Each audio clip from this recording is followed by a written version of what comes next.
Nakakatipid ng humigit kumulang 700,000 pesos kada buwan ang lokal na pamahalaan ng Santa Ana, Pampanga matapos ayusin ang waste segregation at operasyon ng kanilang Materials Recovery Facility o MRF.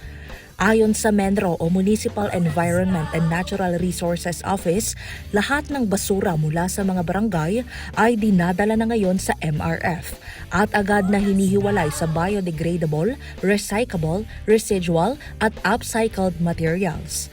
Ang mga nabubulok na basura ay ginagawang organic fertilizer habang ang recyclable ay ibinebenta at ang ilang plastic ay ginagawang pavement bricks para sa mga proyekto ng munisipyo.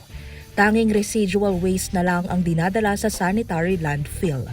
Dulot ng bagong sistemang ito ang pagbaba ng basurang dinadala sa landfill mula sa dating 34 truckloads kada buwan, ngayon ay nasa 7 truckloads na lamang. Dahil dito, ang gasto sa pagtatapon ay bumaba mula sa 925,000 pesos sa humigit kumulang 200,000 pesos kada buwan. Ayon kay Santa Ana Mayor Dinan Labung, magpapatuloy pa ang pag-upgrade ng MRF na ngayon ay may hardin at alagang hayop na napapakinabangan ng mga basurero at kalapit na residente.